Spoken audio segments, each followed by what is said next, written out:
Good evening सगळ्यांना. आवाज येतोय?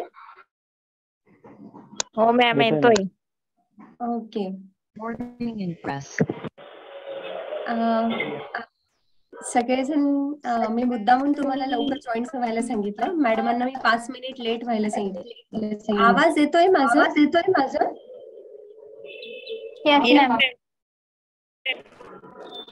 मिनिट. माझा आवाज मला रिपीट येतोय ना? हा. माझा आवाज क्लिअर येतोय का? आवाज क्लिअर येतोय माझा सगळ्यांना? हो मॅम. ओके. मी तनुजा मॅडमांना थोडं 5 मिनिट लेट जॉईन व्हायला सांगितलं, कारण की तुम्ही सगळे लवकर जॉईन होत नाही ना, मग ते चांगलं नाही वाटत. बरं, मी त्याआधी म्हणजे आजचा जो टॉपिक आहे तुम्ही ऐकलेलं असेल, counselling skill and micro counselling skill. तर मी तुम्हाला फक्त काउन्सिलिंगचं इंट्रोडक्शन दिलेलं आहे, पण काउन्सिलिंगचा जो मिनिंग आहे तो मी अजूनपर्यंत तुम्हाला सांगितला नाही. आपण कालच्या दिवशी घेणार होतो, पण कालच्या दिवशी कार्यशाळा असल्यामुळे आपल्याला घेता आलं नाही. काल तुम्ही संध्याकाळपर्यंत तिथं होतेत ना, मग पण आता डायरेक्टली आज मॅडम जे आहेत तुमचं काउन्सिलिंग स्किल आणि मायक्रो काउन्सिलिंग स्किल तुम्हाला शिकवतील. मग त्यानंतर आपण जे आहे आपला माईक जो आहे फक्त म्यूट ठेवायचा. जेव्हा तुम्हाला बोलायचं असेल ना त्याच वेळेस तुम्ही तुमचा माईक ऑन करायचा. तर यामध्ये जे आहे आपल्याला काउन्सिलिंगचा जो मिनिंग आहे की एक्झॅक्टली काउन्सिलिंग कशाला म्हणतात, तर ते आपण आता आज आणि बहुतेक उद्या जर मॅडम अजून घेत असतील तर ते बघू. नाही तर मग आपण रविवारी किंवा मग सोमवारी आपण काउन्सिलिंगचं एक लेक्चर घेणार आहोत. काय म्हटलं? आपण आतापर्यंत जे सगळे टॉपिक्स घेतलेत तुमचे ते सगळे पर्सनॅलिटी डेव्हलपमेंट वरती होते, बरोबर? म्हणजे अजूनही आपल्याला काही टॉपिक्स राहिलेले आहेत ते घ्यायचे आहेत सगळे. त्याच्यामध्ये आपलं जे काउन्सिलिंगचा जो पार्ट होता तो अजूनपर्यंत आपण घेतलेला न होता. तो फक्त आपण एक इंट्रोडक्शन मी तुम्हाला दिलं होतं की काउन्सिलिंग काय असतं म्हणून ते, पण त्याचा अजून अर्थ किंवा जे डिटेल आहे ते आपण अजून एकही लेक्चर त्याच्याविषयी घेतलेलं नाहीये. मॅम जॉईन होत आहे. Ma'am Tanuja ma'am. Yes. Welcome ma'am. Okay.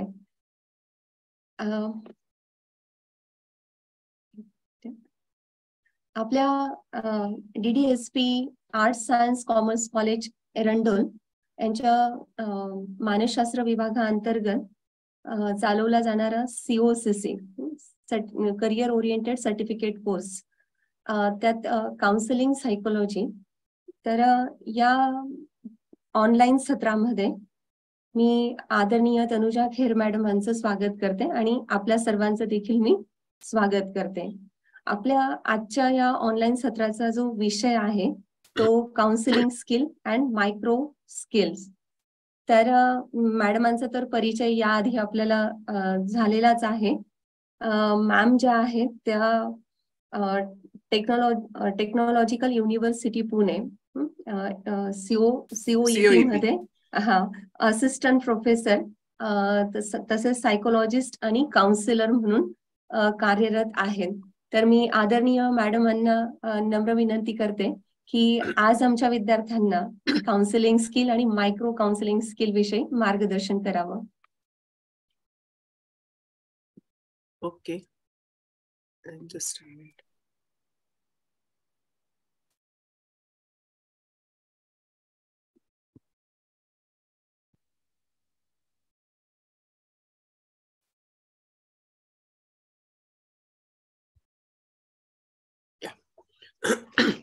धन्यवाद मॅडम, आणि पुन्हा मला इथं बोलवल्याबद्दल मनपूर्वक अभिनंदन.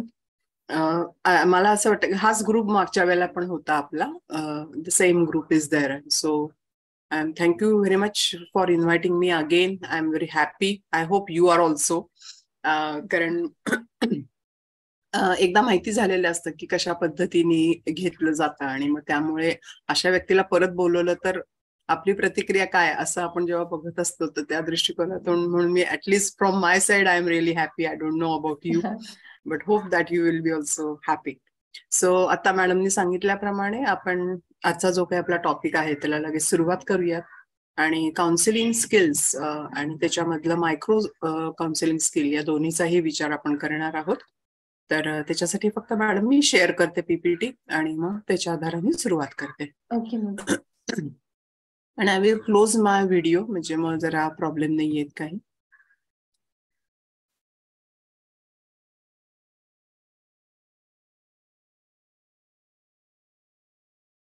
Is it visible? Yes ma'am, yes. आणि मी असं ह्याच्यातच ठेवते, फुल स्क्रीन मध्ये नाही जात, नाही तर मग काय वेळेला ते दिसत नाही, हलत नाही पुढे.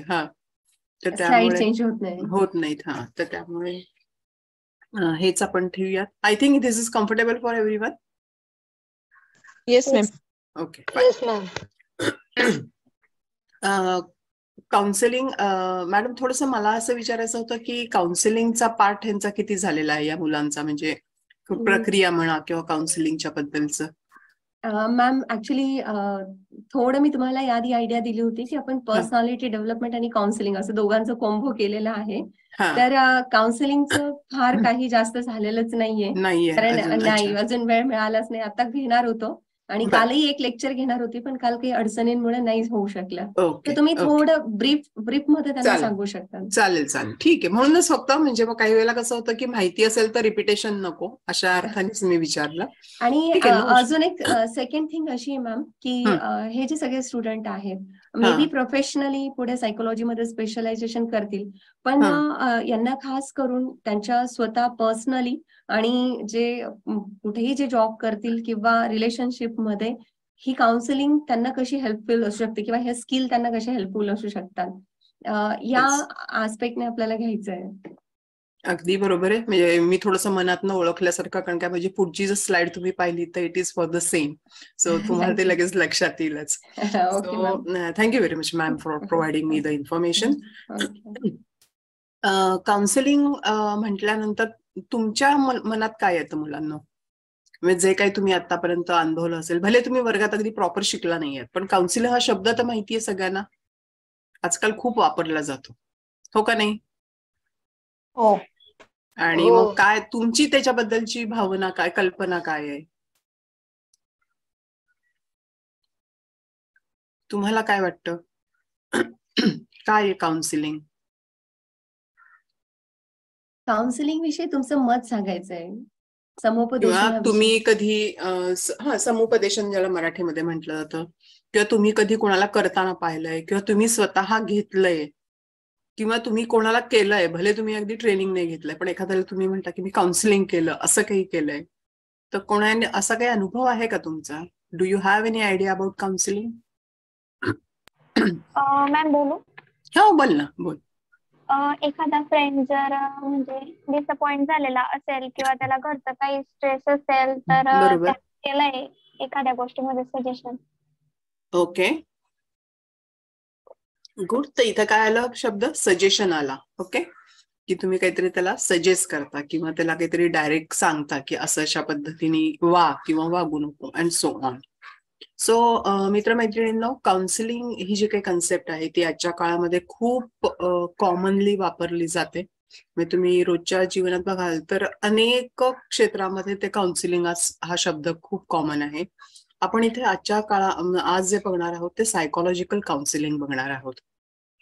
आणि त्यामुळे बरेचदा असं होतं की काउन्सिलिंग हे इन्फॉर्मेशन देणं अशा अर्थाने सुद्धा वापरलं जातं, पण सायकोलॉजिकल काउन्सिलिंग मध्ये ते अपेक्षित नाहीये. ती संकल्पना जी काही आहे ती मी पुढच्या भागामध्ये एक्सप्लेन करेन. आता जसं मॅडमनी सांगितलं तसं पुढची म्हणजे जे काही आपलं काउन्सिलिंग आहे, तर आता हे जे काही मी सेशन घेतेय हे तुम्ही 2 लेवलला बघा. एक म्हणजे सेल्फ डेव्हलपमेंट, की आता जे काही आपण बोलणार आहोत, ज्या काही गोष्टींची चर्चा करणार आहोत, त्याचा मला स्वतःला कसा उपयोग होईल. So this is for your on development. कारण काय होतं की जेव्हा आपण काउन्सिलिंग करतो त्यावेळेला आपलंही त्याच्यासाठीची तयारी आवश्यक असते. आणि ती जी काही तयारी आहे ती आपल्याला करून केल्याशिवाय आपल्याला चांगलं किंवा परिणामकारक ज्याला आपण म्हणतो इफेक्टिव्ह म्हणतो तसं काउन्सिलिंग करता येत नाही. आणि त्यामुळे आत्ताचं जे काही सेशन आहे हे तुम्ही 2 स्तरांवर बघा की ह्याचा मला वापर कसा करता येईल मला माझ्या जीवनात, आणि जेव्हा मी इतरांना काही देणार आहे किंवा एखाद्याला काउन्सिलिंग करणार आहे तेव्हा त्याला त्याचा उपयोग कसा करता येईल. या 2 पातळ्यांवर मी जेव्हा ट्रेनिंग घेते तेव्हा मी प्रशिक्षणार्थींना किंवा जे पार्टिसिपंट्स असतात त्यांना या 2 पातळींवर विचार करायला प्रवृत्त करते. आल्या लक्षामध्ये सगळ्यांच्या? तुम्हाला मॅडम हेच आवश्यक म्हणजे अपेक्षित होतं? Yes yes. ओके. नाव जे काही डेफिनेशन आहे psychological American psychological association APA असं म्हटलं जातं, तर त्यांच्या दृष्टिकोनातनं counselling psychology it is something health service, general health service practice for what? To help people improve their well being, prevent and alleviate distress and maladjustment, resolve crisis and increase their ability to function better in their lives. हे तुमच्या असं लक्षात येईल की बघा ही जी काही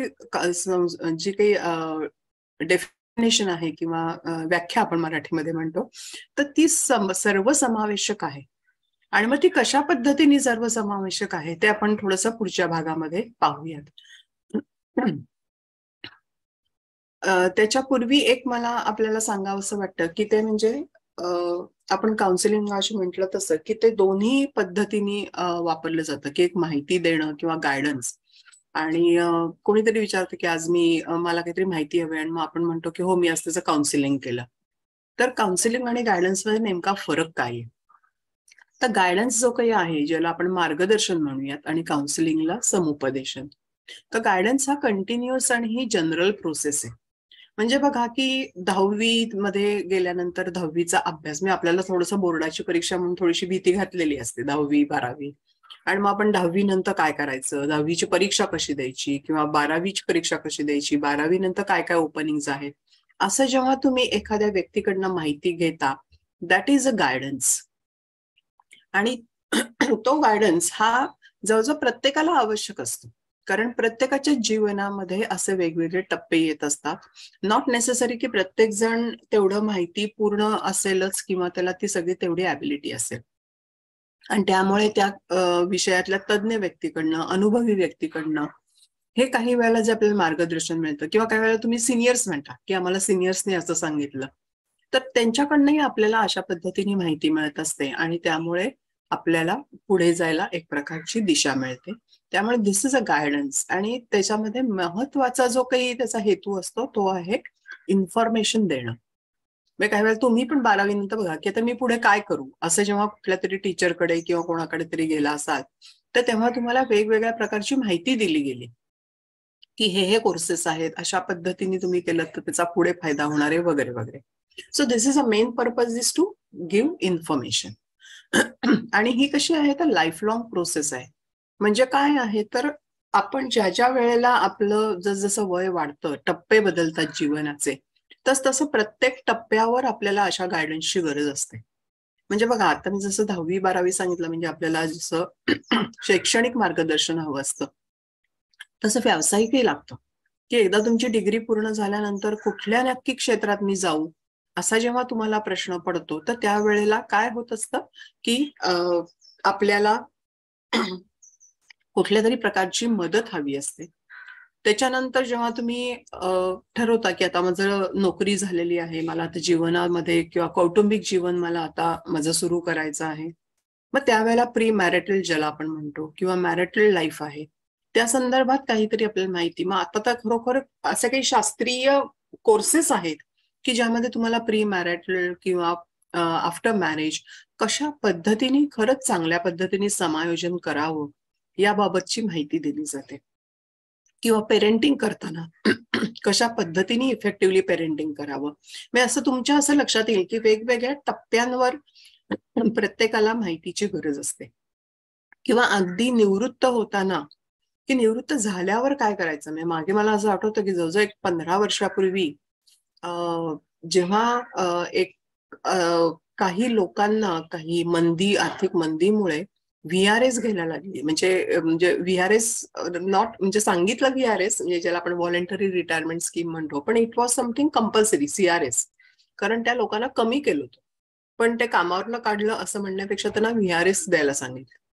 आणि मग त्या सगळ्याचा ताण त्या लोकांवर इतका आला कारण त्यांची तयारीच नव्हती निवृत्ती जीवनासाठी. किंवा काही वेळेला असंही असतं की जरी तुमचं व्यवस्थित टेन्युअर पूर्ण झालं आणि आता उद्यापासून काही नाही, म्हणजे विशेषतः बँकेमध्ये आहे किंवा दुसऱ्या एखाद्या ऑर्गनायझेशन मध्ये आहे, तर दुसऱ्या दिवसापासून लगेच तुमचं जीवन बदलतं. मग अशा वेळेला मी काय करायचं? स्वतःबद्दलची जी काही इमेज असते ही काही वेळेला एकदम त्यांचं डिव्हॅल्युएशन होतं आणि त्यातनं काही वेळेला प्रॉब्लेम्स येतात. त्यामुळे आपल्याला असं जाणवतं की हे गायडन्स जो आहे हा आपल्याला जीवनाच्या प्रत्येक टप्प्यावर लागतो. अर्थात प्रत्येक टप्प्यावर प्रत्येकालाच लागेल असं नाहीये, इट डिपेंड्स. ओके. मग काउन्सिलिंगच्या बाबतीत काय आहे तर ते पर्सन आणि प्रॉब्लेम स्पेसिफिक असतं. म्हणजे इथे बघा की साधारणतः 10वी नंतर काय, नंतर 12वी नंतर काय, तर हे जसं जनरल झालं. पण इथे मात्र काय होतं की जेव्हा एखादा मुलगा म्हणतो की मला 10वीतला हा सब्जेक्ट पेपर सोडवणं अवघड जात आहे किंवा मला अभ्यास कसा करायचा हे माहिती नाहीये किंवा कळत नाहीये किंवा मी विसरतो, तर हा त्याचा पर्सन आणि प्रॉब्लेम स्पेसिफिक आहे. आणि त्यामुळे तो सगळ्या मुलांना अशा पद्धतीचा प्रॉब्लेम येतोच असं नाहीये. त्यामुळे त्या मुलाला तशा दृष्टीने माहिती देणं किंवा त्याच्याशी काउन्सिलिंग करणं, मार्गदर्शन करणं हे आवश्यक असतं. म्हणजे दिस इज समथिंग व्यक्तिसापेक्ष असतं, व्यक्तीशी निगडीत असं असतं आणि समस्येशी निगडीत असतं. आणि मग नंतर जेव्हा तुम्ही अशा पद्धतीने त्याला मदत करत असता तेव्हा त्याच्यामध्ये फॉलोअपची गरज असते. की समजा तुम्ही आज त्याच्याशी बोललात तर नंतर काही दिवसांनी त्याची गरज असते. परत असं होतं की तुम्हाला एखाद्या फरक माहितीये का नाही, कल्पना नाही मला, पण सायकोलॉजिस्ट आणि सायकियाट्रिस्ट या 2 टर्म्स वेगळ्या आहेत. ज्या व्यक्तींनी मानसशास्त्रामध्ये डिग्री घेतलेली असते, मास्टर्स आहे किंवा PhD आहे, अशा व्यक्तींना सायकोलॉजिस्ट म्हटलं जातं आणि ज्या स्वतः प्रॅक्टिस करतात. आणि जी व्यक्ती ही बेसिकली MBBS असते, म्हणजे डॉक्टर असते आणि नंतर त्यांनी सायकियाट्रीचा कोर्स केलेला असतो, अशा लोकांना सायकियाट्रिस्ट असं म्हटलं जातं. महत्वाचा फरक असा आहे की सायकियाट्रिस्ट लोक हे तुम्हाला औषध देऊ शकतात, पण जे सायकोलॉजिस्ट देऊ शकत नाहीत. आणि त्यामुळे सायकोलॉजिस्ट फक्त थेरपेटिक असं हे करतात, थेरपी देतात, पण त्यांना कोणत्याही पद्धतीचा औषध देण्याचा अधिकार नाहीये. मग काउन्सिलिंगचे बरेचदा सायकोलॉजिस्ट करत असतात, ऑफकोर्स सायकियाट्रिस्टही करत असतात, पण बरेचदा असं होतं की त्यांच्याकडे जर तेवढा वेळ नसेल किंवा त्यांच्याकडे पेशंटची खूप गर्दी असेल तर एवढा वेळ प्रत्येकाला देता येतोच असं नाही. आणि त्यामुळे आणि काही वेळेला असं असतं की तो प्रॉब्लेमही जरा जर सिव्हिअर असेल तर काही वेळेला त्याच्यासाठी मेडिकेशनची गरज असते.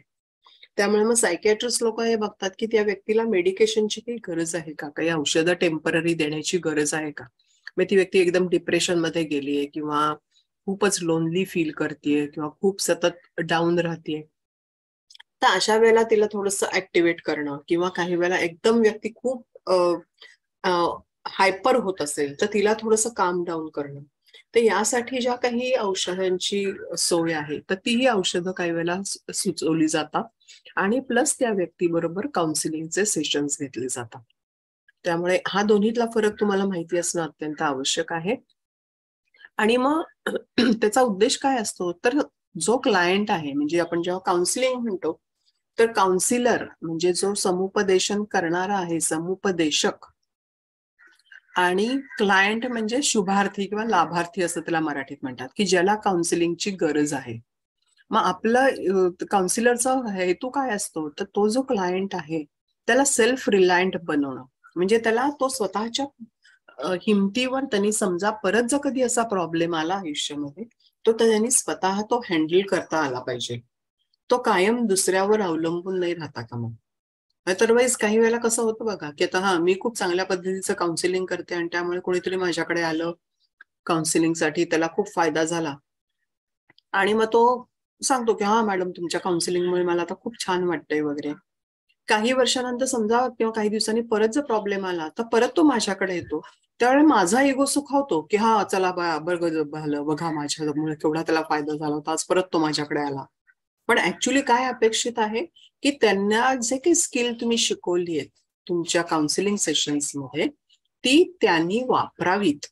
आणि तो सेल्फ रिलायंट म्हणजे सेल्फ इंडिपेंडंट व्हावा ही अपेक्षा आहे. पुन्हा पुन्हा जर तो येत राहिला तर that is not a good sine.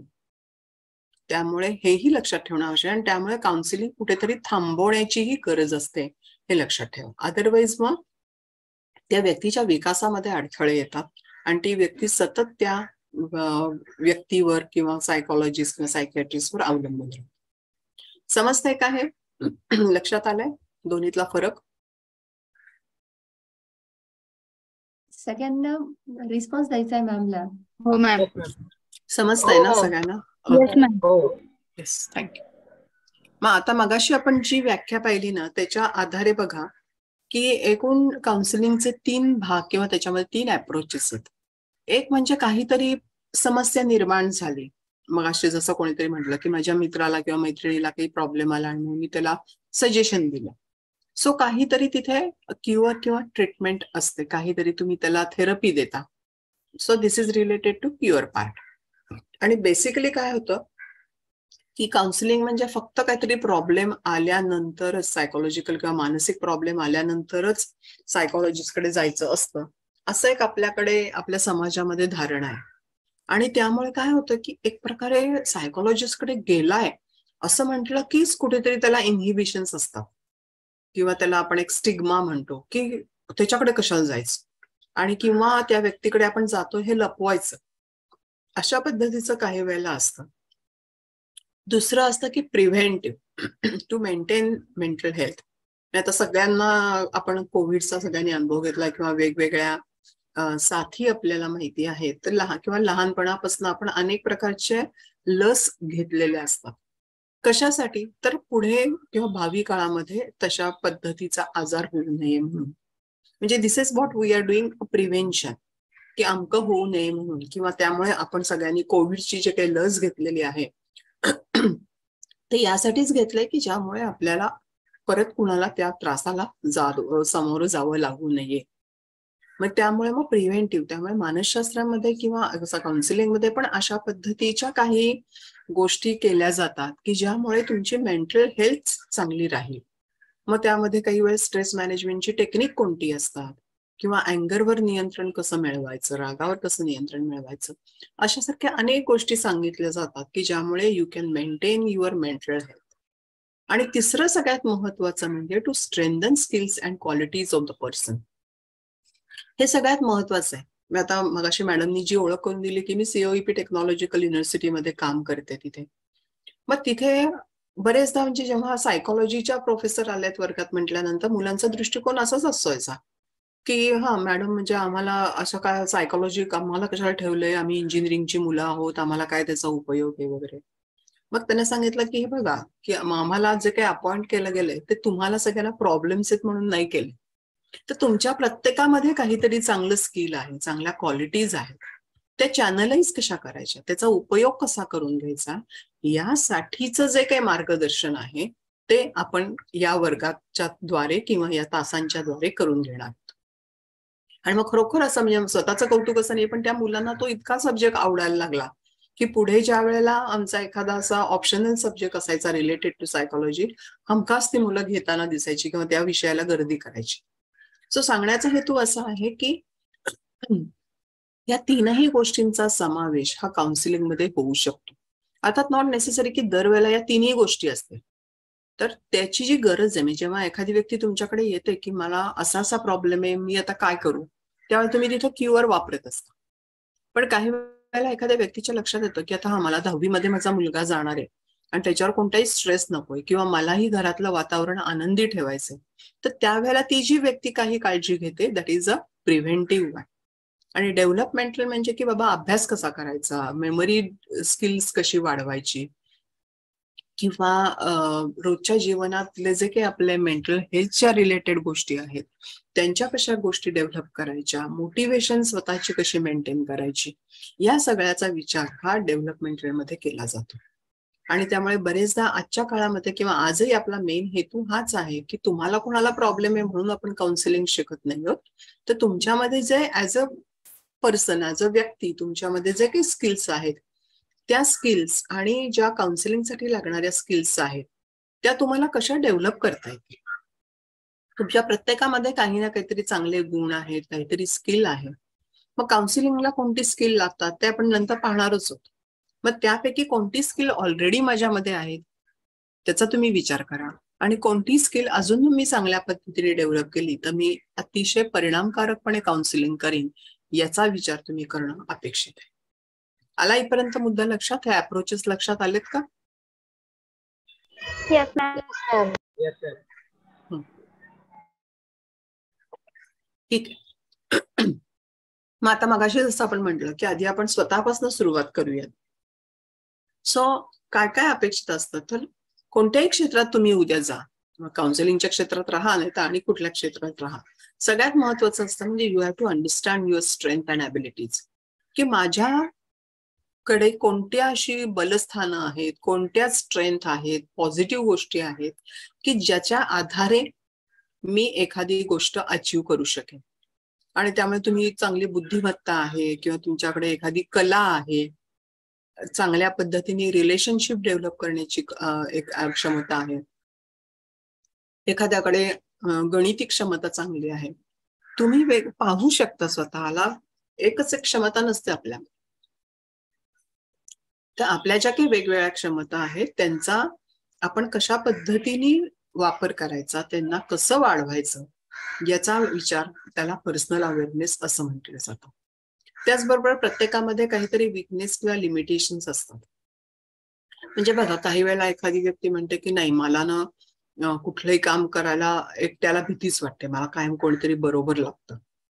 किंवा एखादी व्यक्ती म्हणते की नवीन व्यक्ती कोणी आलं ना की मला आपण बोलता नाही येत, ती व्यक्ती जर माझ्याशी बोलली तरच मी बोलते. म्हणजे हे काही वेळेला आपल्या असं लक्षात येतं की आपल्या व्यक्तिमत्वातले थोडेसे काही विकनेसेस किंवा लिमिटेशन, मर्यादा असतात, आणि त्याही आपल्याला समजावून घ्यायला लागतात. समजा तुम्हाला एखाद्या क्षेत्रात काम करायचंय आणि त्याला रिलेटेड जी एखादी गोष्ट आहे त्यात जर तुम्ही वीक असाल किंवा ती जर तुमची मर्यादा असेल तर तुम्हाला त्याच्यावर काम करणं आवश्यक आहे. पण हे माहिती असणं आवश्यक आहे. अदरवाईज मग काय होतं की व्यक्तीला एखादं काम सोपवलं जातं आणि त्याच्यात तिला अपयश काय येतं, तर काही वेळेला त्यासाठी लागणारी स्किल तिच्याकडे नसतं किंवा she is not able to work. तर तसं जेव्हा जर आपल्या लक्षात आलं तर कोणत्या स्किलची या कामासाठी गरज आहे, मग ती स्किल्स मी कशी वाढवीन माझ्यामध्ये, याचा विचार केला तर नक्कीच तुम्ही ते काम चांगल्या पद्धतीने करू शकणार आहात. आणि त्यामुळे तुमचे जे काही आयुष्याचे उद्दिष्ट आहेत, तुमची ध्येय आहेत, ध्येय बरेचदा गोल्स या अर्थाने वापरले जाते जी लॉंग टर्म असतात, ऑब्जेक्टिव्ह छोटी छोटी असतात, म्हणजे शॉर्ट टर्म ज्याला आपण म्हणतो. तर त्यामुळे जर तुम्हाला गोल अचीव्ह करायचं असेल तर ऑब्जेक्टिव्ह ठरवणं आवश्यक असतं. जेव्हा तुम्ही म्हणता फर्स्ट इयरला की चला मला तर 3 वर्षांनी किंवा 4 वर्षांनी मला फर्स्ट क्लासमध्ये चांगल्या पद्धतीने मार्क मिळवून पास व्हायचंय, सो दॅट इज युअर गोल. किंवा मला चांगल्या ठिकाणी नोकरी मिळवायची, दॅट इज युअर गोल. पण मग हे गोल कधी पूर्ण होणार आहे, तर छोटे छोटे जे काही तुमचे ऑब्जेक्टिव्ह आहेत जे तेव्हा तुम्ही पूर्ण करणार आहात. म्हणजे प्रत्येक सेमिस्टरला किंवा प्रत्येक विषयामध्ये चांगले मार्क मिळवणं, एक चांगला स्टुडंट होणं, हे जेव्हा तुम्ही कराल तेव्हाच तुम्ही चांगल्या पद्धतीने डिग्री मिळवू शकणार आहात. पण आज जर तुम्ही कायम कॉलेजमध्ये तास बंक करताय, अभ्यासाकडे लक्ष देत नाही, सबमिशन वेळेवर करत नाही, आणि तरी तुम्ही म्हणता की मला फर्स्ट क्लास मिळेल किंवा चांगला CGPA मिळेल, तर ते होणार नाहीये. तर त्यामुळे तुमचे गोल्स आणि ऑब्जेक्टिव्ह हे तुमच्या या स्ट्रेंथ आणि ॲबिलिटीजशी जुळतायत का हे पाहणं आवश्यक आहे. ओके, ह्याचा खरं उपयोग नाहीये, कारण का ते जर मी मोठं स्लाइड शो मध्ये गेलं तर मला वाटतं जास्त उपयोग झाला असता, पण आता काही उपयोग नाही, ऑलरेडी यू हॅव सीन. आता तुमच्या असं लक्षात येईल की पिक्चर A आणि पिक्चर B या दोन्ही मध्ये जर पार्ट्स ऑफ द पिक्चर म्हटलं तर ते सेम आहेत, पण या पिक्चरला आपण पटकन हे नाही म्हणणार की हे फूल आहे, इथे मात्र तुम्ही पटकन म्हणाल की हे फूल आहे. असं का, काही सांगता येईल? मॅम पिक्चर A मध्ये ना जे त्याचे पार्ट्स ते वेगवेगळे एक्सक्लुझिव्ह आहेत, आणि पिक्चर B मध्ये त्याला सगळ्यांना अरेंज केलेले, त्याच्यामुळे आपण बोलू शकतो. B मध्ये काय आहे? जे पार्ट्स आहेत ना फ्लावर, ते सगळ्यांना बरोबर अरेंज केलेले आहेत, ऑर्गनाइज केलेले आहेत. करेक्ट. त्यामुळे बघा, आपल्या प्रत्येकामध्ये जे काही शारीरिक आणि मानसिक गुणधर्म आहेत ते समजा असे स्कॅटर्ड असतील तर आपली पर्सनॅलिटी किंवा आपलं व्यक्तिमत्व हे तितकंसं परिणामकारक होणार नाहीये. आणि त्यामुळे जे काही आपल्यामध्ये चांगले गुण आहेत, चांगली स्किल्स आहेत, ती कशा पद्धतीने आपण ऑर्गनाईज करतो त्याच्यावर आपलं यश अवलंबून असतं. आणि त्यामुळे मला तर अशी खात्री आहे की तुम्ही प्रत्येक जण बघाल की स्वतःमध्ये काय चांगल्या गोष्टी आहेत, कोणत्या क्वालिटीज आहेत, ज्या मी एकत्र आणून मला जे ध्येय साध्य करायचे ते ध्येय साध्य करण्याचा मी प्रयत्न करेन. अशा पद्धतीने जेव्हा पुढे जाल तेव्हा आपोआपच तुमच्या पर्सनॅलिटीचं विकास होणार आहे किंवा व्यक्तिमत्व विकास ज्याला आपण म्हणतो तो होणार आहे. व्यक्तिमत्व म्हणजे फक्त बाह्य व्यक्तिमत्व नसतं, ज्याला आपण फिजिकल म्हणतो क्वालिटीज तेवढ्या नसतात, त्याचा भाग असतो. पण केवळ फिजिकल म्हणजे काही क्वालिटीज म्हणजे व्यक्तिमत्व नाही. नुसत्या सायकोलॉजिकल पण नाहीत.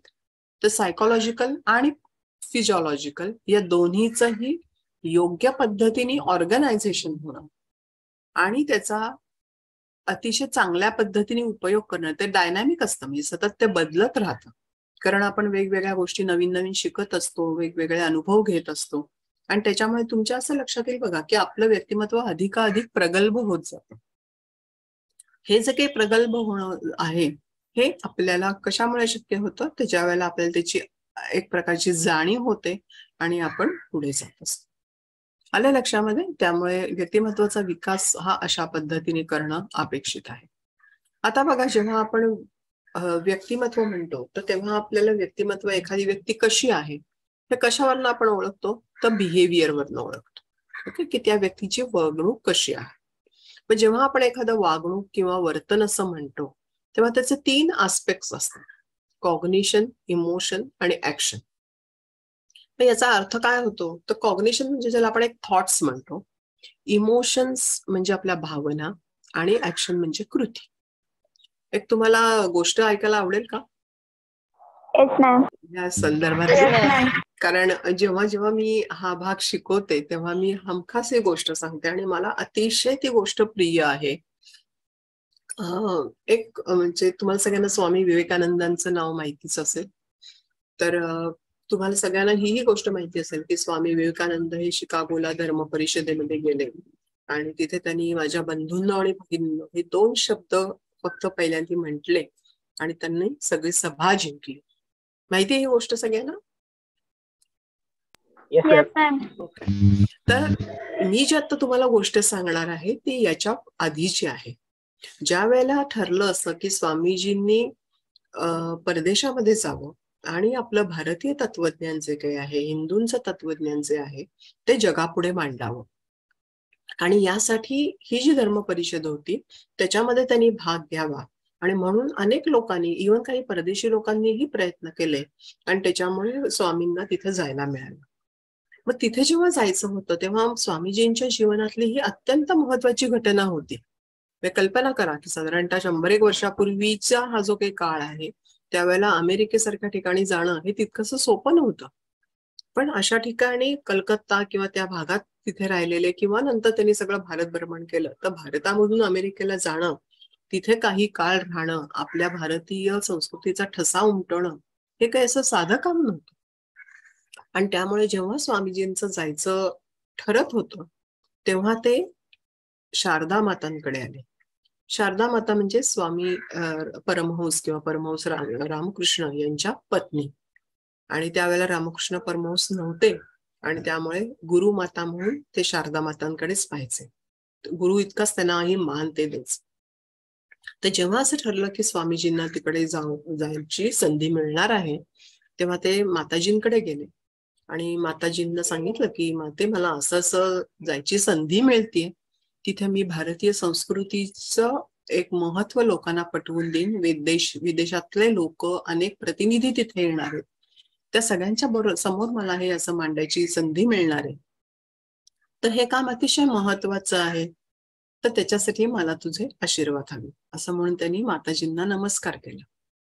आता शारदा मातांचं जर तुम्हाला थोडंफार चरित्र माहिती असेल तर शारदा माता या अतिशय साध्या गृहिणी होत्या. जरी त्यांची आध्यात्मिक बैठक उच्च असली तरी सुद्धा रोजच्या जीवनामध्ये अतिशय साध्या राहायच्या.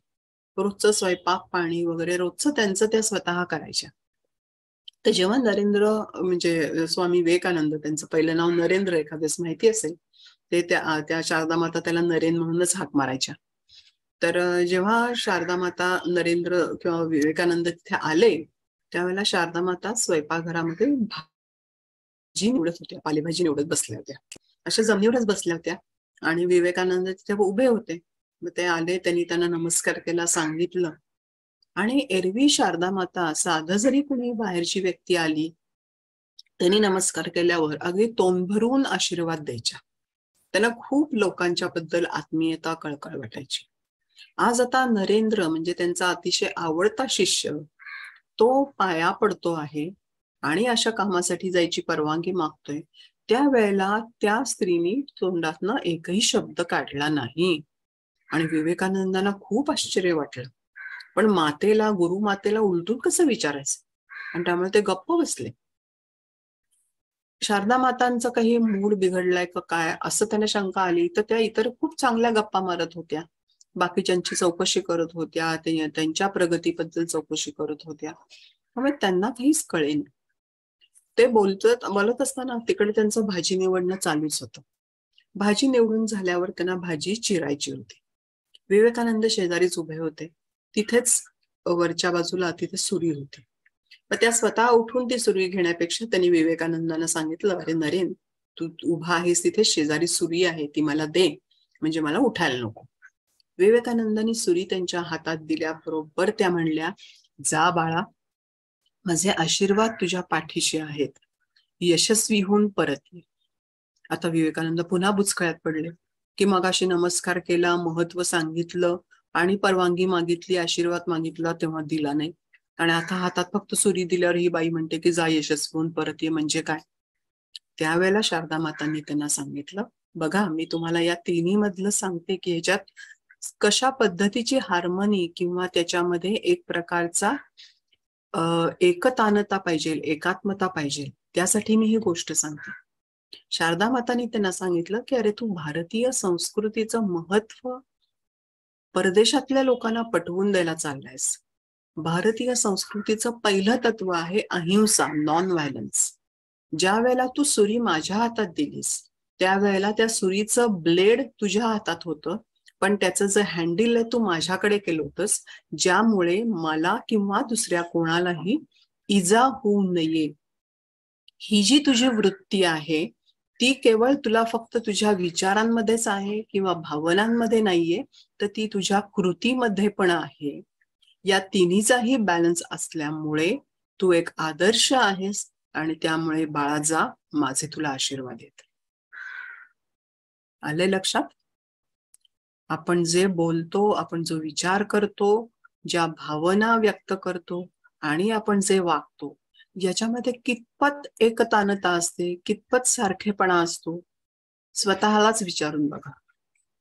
नाही तर बरेचदा आजच्या काळामध्ये मुंह में राम बगल में छुरी असेच प्रकार पाहायला मिळतात. आणि त्यामुळेच इव्हन समर्थांनीही सांगितलेलं आहे, बोले त्याचा चाले त्याची वंदावी पाऊले. त्यामुळे ज्या पद्धतीने तुम्ही बोलता, त्याच पद्धतीने जेव्हा तुम्ही वागता, तेव्हा लोक तुम्हाला महत्व देतात, तेव्हा तुमचा आदर करतात. आपल्याला काय हवंय हे आपण ठरवायचं. आणि ज्या व्यक्तींचा असा हा बॅलन्स असतो, त्या व्यक्तींना आत्मसमाधान असतं की जे मी विचार करतो, जे मी बोलतो, तसाच वागतोय. त्यामुळे त्यांना आंतरिक त्यांचा जो काही संघर्ष असतो तो कमी असतो. नाही तर बघा, तुम्ही पण कधीतरी आई वडिलांना जर कधी थाप मारली असेल, तर तुमचं मन खात राहतं की अरे, ज्या उगाच साईबाबांना थाप मारली, उगाच खोटं बोललो. मग असं कधीतरी झाल्याने काही त्रास होत नाही, पण असं रोज जर व्हायला लागलं की कोणाला तरी फसवलंय, कोणाला तरी थापा मारल्याय, तर मग तुमचा बॅलन्स जाण्याची शक्यता आहे. आणि तिथे मग तुमचा सतत मानसिक संघर्ष होत राहतो, आणि त्यामुळे मग अभ्यासात धड लक्ष लागत नाही किंवा नोकरीच्या ठिकाणी लक्ष लागत नाही. तर हे जर टाळायचं असेल तर कायम लक्षात ठेवा की या तीनही मध्ये आपली हार्मनी असणं, एकतानता असणं हे अत्यंत आवश्यक आहे. समजलाय मुद्दा?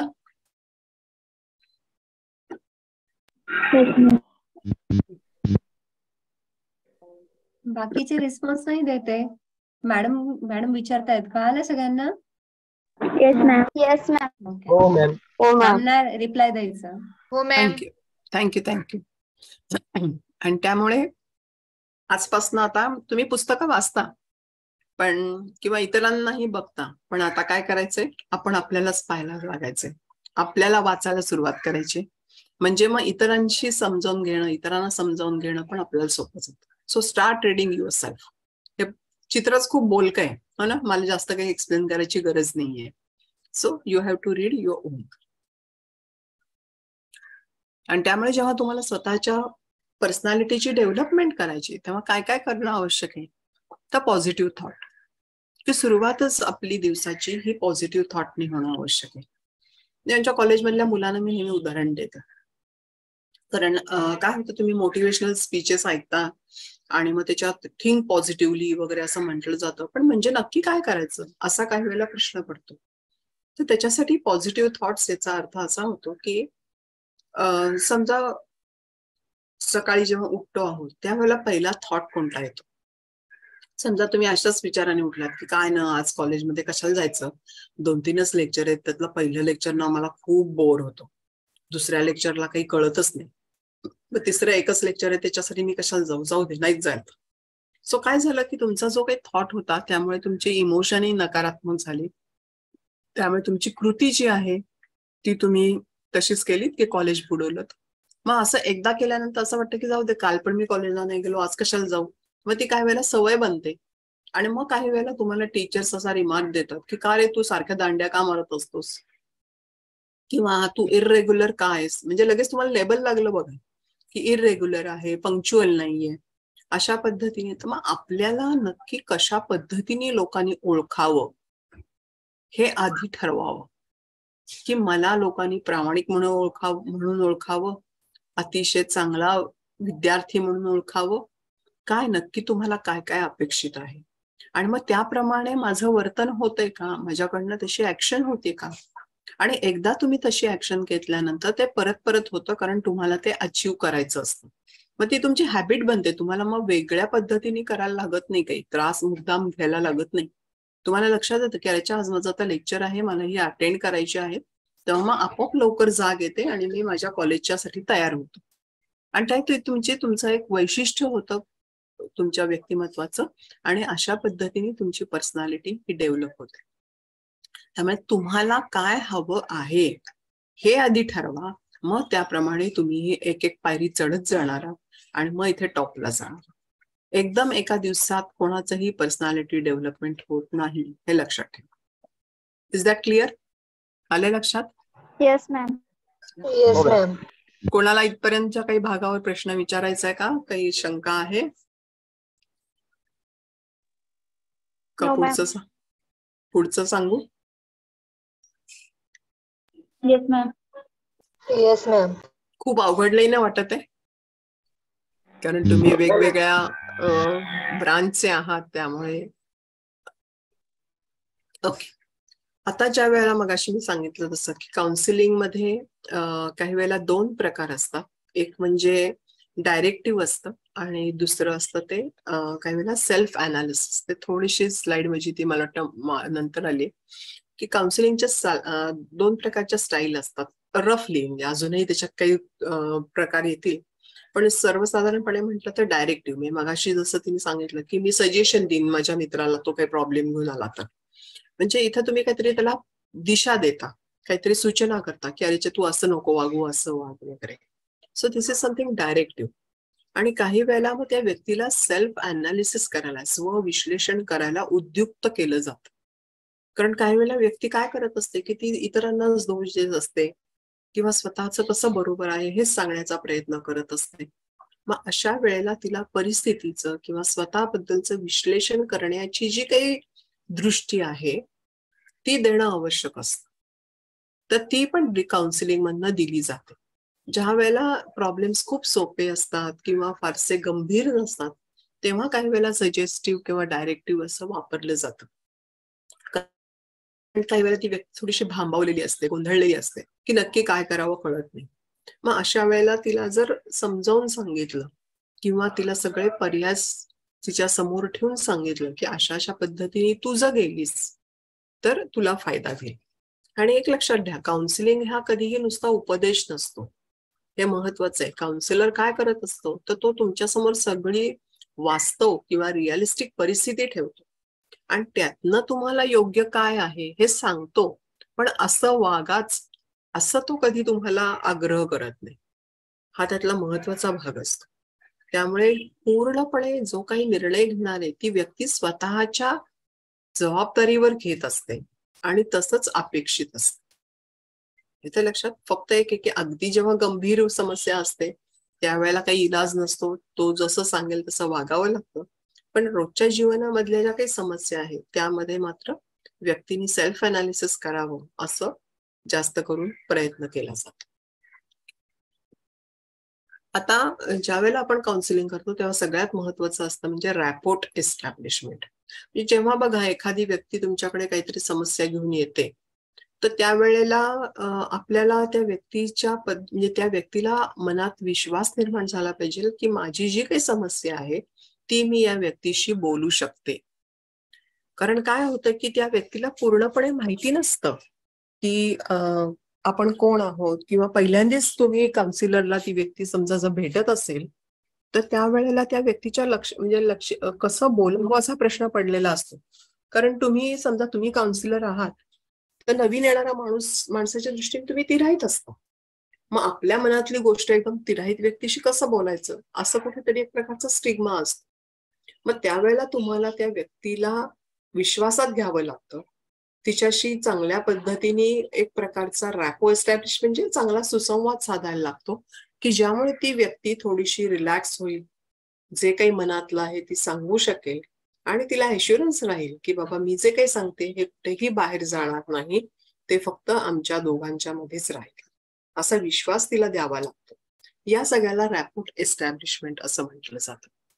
मग हे जेव्हा तुम्ही कम्युनिकेशन करत असता ह्याच्यासाठी त्यावेळेला तुमचा टोन, तुमचा आय कॉन्टॅक्ट, तुम्ही इंटरेस्ट दाखवताय काय, तुमची बॉडी लँग्वेज, या सगळ्या गोष्टी खूप महत्वाच्या ठरतात. या प्रत्येकावर जर बोलायचं म्हटलं ना तर खूप वेळ जाईल, पण मी थोडक्यात काही तुम्हाला टिप्स सांगते. की कम्युनिकेशन करत असताना पहिला तुमचा टोन म्हणजे तुम्ही त्या व्यक्तीला समजावून घेता की हा काय बाबा तू का आलीस इथे, किंवा काय येण्याच्या मागचं कारण काय आहे, काही समस्या आहे का. तर अशा पद्धतीने म्हणजे तुमच्या बोलण्यात त्या व्यक्तीबद्दलची काळजी दिसते. समजा तुम्ही आलेला, हा काय काम आहे ग, कशा करता आली, एवढी चांगली शिकतेस वगैरे कॉलेजमध्ये, आणि काय तुला प्रॉब्लेम काय आहे, घरी आहेत ना सगळं व्यवस्थित, कॉलेजमध्ये आई बाबा फी भरतायत ना, मग तुला काय प्रॉब्लेम आहे. अशा पद्धतीने जर सुरुवात केला तर तिला बोलावंसच वाटणार नाही त्या व्यक्तीला. सो हे फार महत्वाचं आहे की त्या व्यक्तीबद्दलची कळकळ आपल्या बोलण्यातनं दिसणं आवश्यक आहे. किंवा त्या व्यक्तीशी डोळ्यांचे कॉन्टॅक्ट, तर समजा काय होतं की एखादी व्यक्ती आपल्याशी बोलते आणि आपण तिच्याकडे बघतच नाही आहोत, तर अशा वेळेला त्या व्यक्तीला वाटतं की अरे आपल्याला आपलं कोणी ऐकूनच घेत नाही, किंवा आपण त्या व्यक्तीच्या दृष्टीने महत्वाचे नाही आहोत, आणि त्यामुळे ती काही वेळेला व्यक्ती योग्य पद्धतीने तिचं मत मांडणार नाही किंवा तिची समस्या सांगेलच असं नाही. नंतर आणि त्या व्यक्तीबद्दल जो काही इंटरेस्ट दाखवणार आहे की ठीक आहे मला तुझी समस्या समजावून घ्यायला आवडेल, हा इंटरेस्ट दाखवणं आवश्यक असतं. त्याच्यासाठी आपली बॉडी लँग्वेज की आपण नीट व्यवस्थित ऐकतो आहोत. आता काही वेळेला ती व्यक्ती सांगते आणि आपण काहीतरी वेगळंच काम करतोय, लिहित बसलाय वगैरे, तर मग त्या व्यक्तीलाही असं वाटेल की आपण या व्यक्तीशी बोलावं का नाही. त्यामुळे या सगळ्या गोष्टींचा खूप महत्वाचा भाग येतो. नंतर कॉग्निटिव्ह स्किल म्हणजे तुम्हाला ती नक्की समस्या समजावून घेणं आणि त्या प्रॉब्लेम सॉल्व्हिंगच्या दृष्टिकोनातनं काय करता येईल, त्याच्यासाठी तुम्हाला तुमचं स्वतःचं ज्ञान खूप चांगलं असणं आवश्यक आहे. मग सगळ्या थेरपीज म्हणा किंवा जनरल ज्याला आपण एक म्हणतो तो सगळा तुमच्या ज्ञानाचा आवाका हा फार महत्वाचा असतो.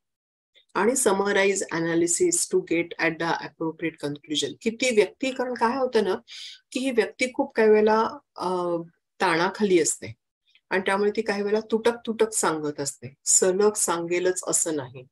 त्यामुळे तिने जे काही सांगितले ते आपल्याला योग्य पद्धतीने त्याचं समरायझेशन करणं, त्याचं अनालिसिस करणं की नक्की याचा कशाशी संबंध आहे, या सगळ्यासाठी ही जी कॉग्निटिव्ह स्किल आहेत हे फार महत्वाचं असतं की तुम्हाला कळलं पाहिजे की नक्की या व्यक्तीची समस्या काय आहे.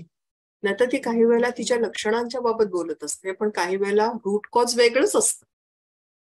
येते लक्षामध्ये. म्हणजे काही वेळेला एखादा मुलगा जेव्हा येतो की मॅडम मला अभ्यासात माझं लक्ष लागत नाहीये किंवा मला मार्क कमी पडतायत, मग केवळ फक्त ते मार्कांशी रिलेटेड असेल तरी सुद्धा ते अभ्यासाच्या सवयींशीच आहे का काही वैयक्तिक कारणांमुळे आहे, हे आधी पाहावं लागतं.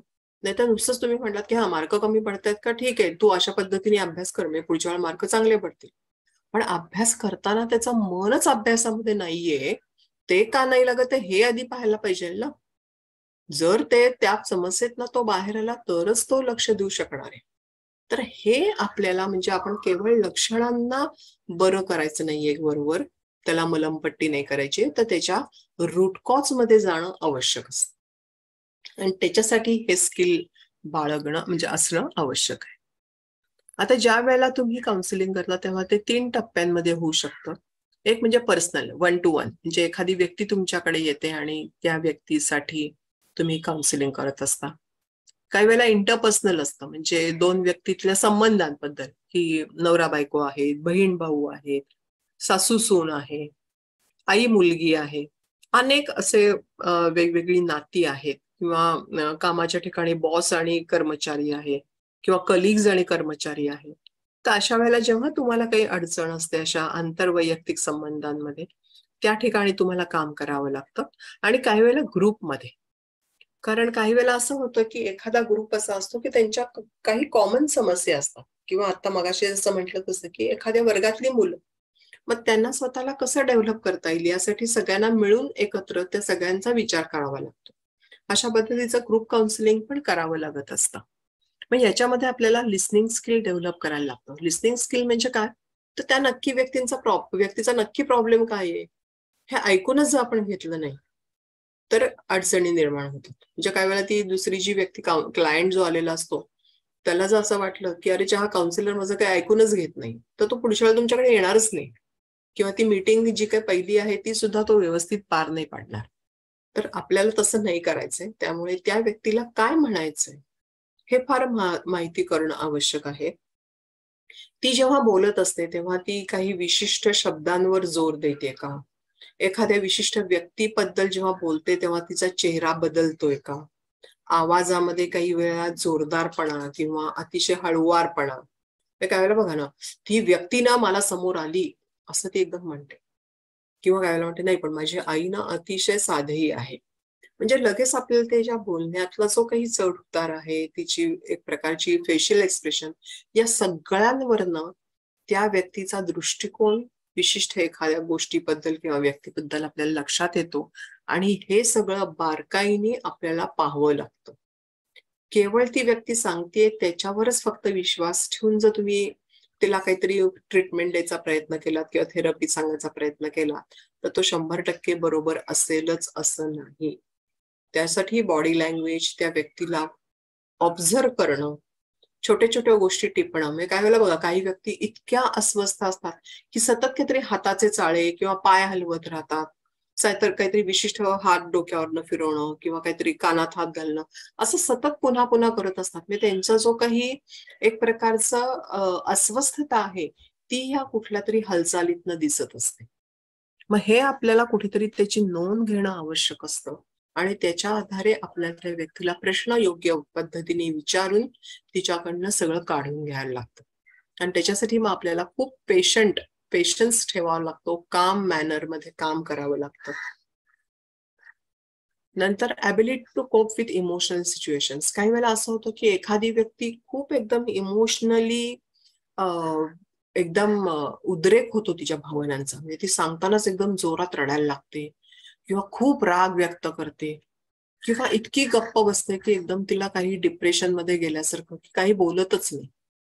तर ह्या सगळ्या सिच्युएशन्स आपल्याला समजावून घ्याव्या लागतात.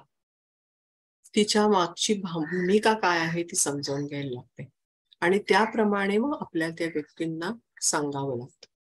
किंवा पॉझिटिव्ह अप्रोच टुवर्ड्स लाईफ हा आपल्याला त्यांना द्यावा लागतो. हा अत्यंत महत्वाचा आहे. कारण काही वेळेला असं होतं की परिस्थितीमुळे म्हणा किंवा काही अडचणींमुळे म्हणा व्यक्तीला जीवन असं एक प्रकारचं निराशात्मक वाटायला लागतं आणि मग माझ्या जीवनात काहीच नाहीये किंवा मी खूप अशी एकटी आहे, मला काही जगावंसच वाटत नाहीये वगैरे, अशा पद्धतीने काही वेळेला व्यक्ती एकदम टोकाचा निर्णय घेऊ शकतात. आणि काही वेळेला दुर्दैवाने आपल्याला समाजामध्ये अशा केसेस बघायला मिळतात. मग या अशा पद्धतीचा जर आपल्याला एखादा क्लायंट मिळाला किंवा अशा पद्धतीचा विचार करणारी व्यक्ती जर आपल्या आजूबाजूला असेल तर तिला त्यातनं बाहेर काढणं हे फार महत्वाचं असतं. आणि त्याच्यासाठी तिच्यामध्ये पॉझिटिव्ह अप्रोच कसा तिचा आयुष्याकडे बघण्याचा हे सांगायला आपल्याला गरज असते त्याची. एक जसं तुम्हाला माहिती नाही म्हणजे मला की रमण महर्षी म्हणून एक संत होऊन गेले दक्षिणेकडे कर्नाटकामध्ये. नाव ऐकलंय का त्यांचं? जसं आपल्याकडे संत तुकाराम, ज्ञानेश्वर महाराज असे होऊन गेले तसे रमण महर्षी नावाचे संत होते. नाव ऐकलंय कधी?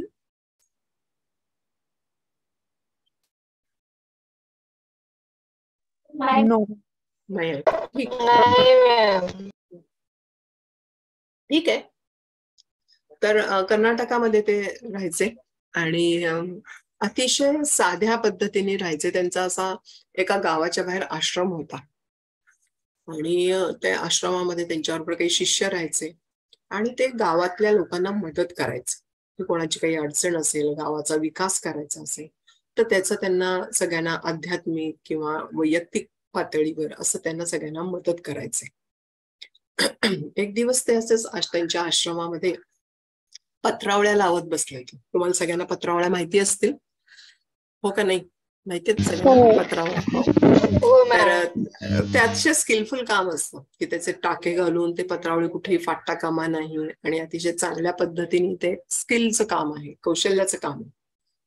तर तेच असं अतिशय कौशल्याने अशा पत्रावळ्या तयार करत होते आणि एकीकडे त्या चांगल्या पत्रावळ्यांचा असा ढीग तयार करत होते. तेवढ्यात त्यांना त्यांच्या इथे एक गावातला मनुष्य आला.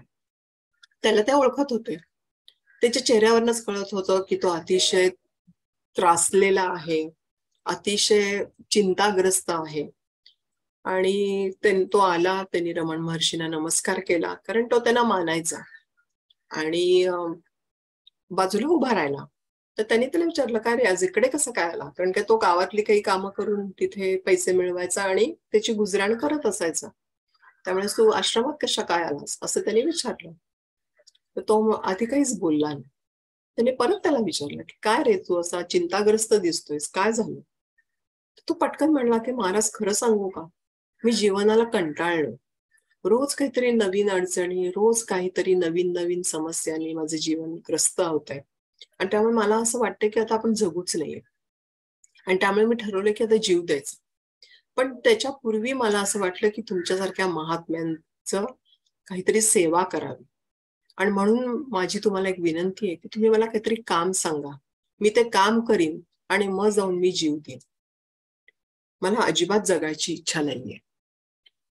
असं म्हटल्यानंतर बघा कल्पना करा की आपल्याला जर एखादी व्यक्ती असं सांगत असेल तर आपण किती एकदम हादरून जाऊ. पण रमण महर्षी शांत होते, त्यांचं काम चालूच होतं. परत त्या माणसाने त्या रमण महर्षींना विनंती केली की महाराज मला सांगा ना काहीतरी काम, म्हणजे मी ते करतो आणि जीव देतो, आता मला फार काळ राहणे, जगायची इच्छाच नाही. रमण महर्षी शांत होते. ते म्हणले ठीक आहे, तुला जसं हवंय तसं कर, फक्त एक मग काम असं कर की इथे मी ह्या पत्रावळ्या तयार केल्यात, या उचल आणि बाहेर तिथे कचरा कुंडी आहे, त्या कचरा कुंडीत टाकून दे. तर तो माणूस पटकन म्हणला की अहो महाराज असं काय सांगताय, एवढ्या सुंदर तुम्ही पत्रावळ्या केल्यात तयार आणि त्या न वापरताच फेकून द्यायला सांगताय? तर ते म्हणले अरे तू काय करतोयस, एवढं सुंदर आयुष्य मिळालंय, तू आत्महत्या करून भिरकावूनच देणार आहेस ना? मग तुला पत्रावळ्यांबद्दल जर एवढा कळवळा आहे तर स्वतःच्या आयुष्याबद्दल का नाही? आणि बघा हा एकच प्रसंग त्या माणसाचं जीवन बदलायला पुरेसा होता. This is a positive approach towards life. I hope you got that. Yes or no? Yes, ma'am. Yes, ma'am. Yes, ma'am. So ही जी काही मायक्रो स्किल्स आहेत ती आपल्याला वेगवेगळ्या लोकांची ज्या काही डिफिकल्टीज असतात त्या सोडवण्यासाठी वापरायचे असतात. त्याच्यामुळे त्या समस्येतली डेप्थ ज्याला आपण म्हणतो किंवा इन्साइट, याचा अर्थ नक्की त्याच्यातलं मर्म कळणं की हा प्रॉब्लेम कशामुळे निर्माण झालाय हे कळणं, त्याला इन्साइट असं म्हटलं जातं आणि त्याची खोली आपल्याला लक्षात घेणं आवश्यक असतं. त्याच्यानंतर एकच मिनिट प्लीज होल्ड ऑन करा.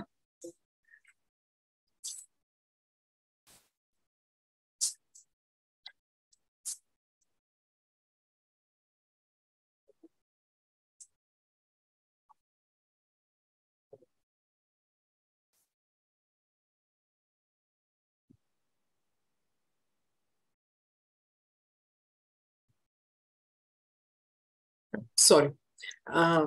त्यामुळे त्याची खोली किंवा त्याच्यातलं मर्म कळणं हे आवश्यक असतं, तरच आपण चांगल्या पद्धतीने तो प्रॉब्लेम समजावून घेऊ शकतो. नाहीतर मगाशी सांगितल्याप्रमाणे केवळ फक्त त्या व्यक्तीने सांगितलं की माझं लक्ष लागत नाहीये अभ्यासामध्ये, किंवा मला काही कामच करावं असं वाटत नाहीये, किंवा मला खूप काहीतरी शारीरिक त्रास होतोय, आणि आपण केवळ त्याच्यापुरतच काही थोडेसे उपचार वरवर केले तर ती मूळ जो काही समस्या आहे ती जाणार नाहीये. तर त्यामुळे त्याला जो काही त्रास होतोय हा नक्की कशामुळे होतोय याचं कारण जर आपण समजावून घेतलं तरच आपण त्या व्यक्तीच्या समस्येला त्यातनं तिला बाहेर पडायला मदत करू शकतो.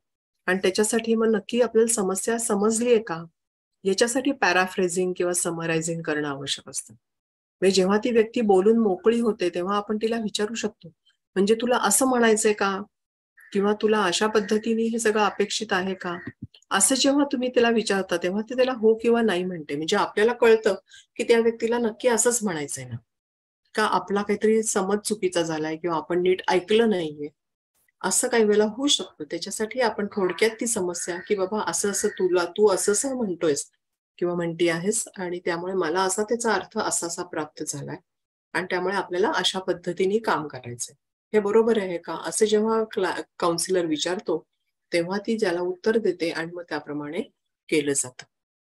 त्यामुळे ही जे मायक्रोचा अर्थ मोठ्या प्रमाणावर किंवा ब्रॉड लेवलला, आणि मायक्रो जी आहेत ही छोट्या लेवलला असतात.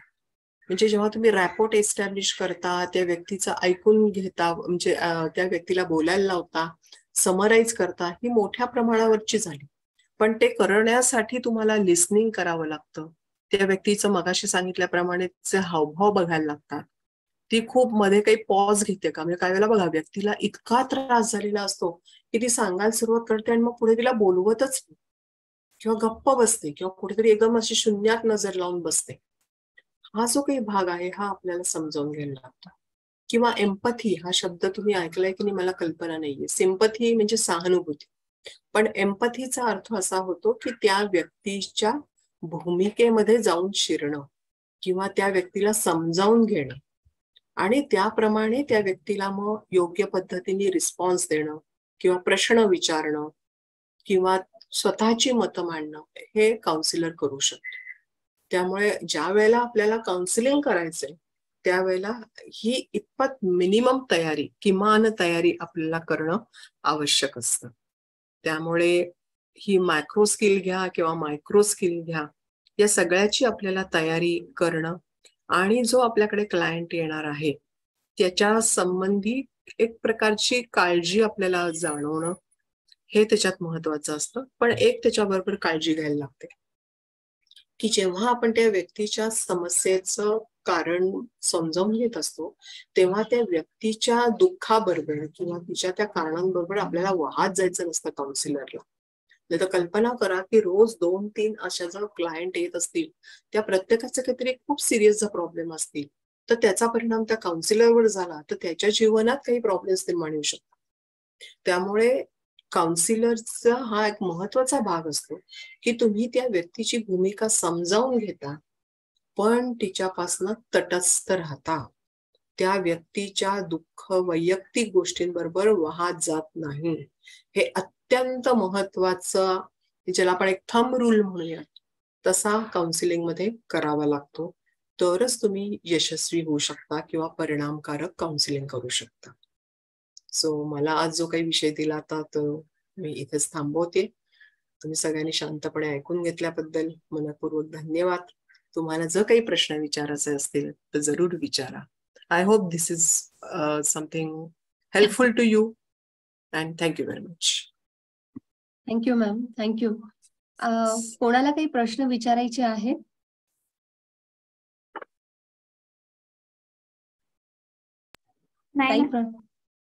ओके मॅम, यात मी एक तुम्हाला सांगू इच्छिते की हे जे सगळे विद्यार्थी आहेत, यापूर्वी तुम्हाला आयडिया दिली होती की नॉन सायकोलॉजीचे आहेत. बरोबर. तर यामध्ये थोडासा हा जो विषय आहे त्यांच्यासाठी खूप नवीन असेल. तर नक्कीच जर काही पर्सनली त्यांनी मला काही प्रश्न विचारले तर मी तुमच्यापर्यंत नक्की पोहोचवेल. कदाचित ते आता क्लॅरिटी नसेल काय कसं विचारायचं म्हणून, पण तरीही आज जो विषय होता आमच्या विद्यार्थ्यांसाठी जरी नवीन होता, तरी तुम्ही जे उदाहरणाचे दाखले दिले त्यातनं बऱ्यापैकी त्यांना क्लॅरिटी आलेली असेल ह्या विषयाविषयी. आणि नक्कीच त्यांना म्हणजे सेल्फ काउन्सिलिंग असेल किंवा मग भविष्यामध्ये त्यांना जवळच्या कोणासाठीही काउन्सिलिंग असेल, तर हे जे मायक्रो काउन्सिलिंग स्किल आहे ते त्यांना नक्की हेल्पफुल असतील. तर मी मॅडमांचे खरंच खूप थँक्स म्हणेल की मी यापूर्वी सांगितलं की एका नामांकित कॉलेजमध्ये असतानाही मॅडम खूप बिझी असतात आणि त्यांचा हा एक खूप व्हॅल्युएबल जो वेळ आहे तो आपल्याला त्यांनी दिलेला आहे आणि म्हणजे दुसऱ्यांवेळेस दिलेला आहे. तर मी खरंच आमच्या महाविद्यालयाच्या वतीने मॅम आपले खूप खूप आभारी आहे. आणि भविष्यात नक्कीच आम्ही आपल्याला परत काही असेल तर नक्की तुम्हाला इन्व्हाइट करू आणि नक्की तुम्ही आम्हाला होकार देणार अशी आशा करते. शक्य असेल तेव्हा जरूर मी येईन. आणि आय डू अंडरस्टँड की आजचा जो विषय सगळा नवीन होता. I tried my best to be a simpler one.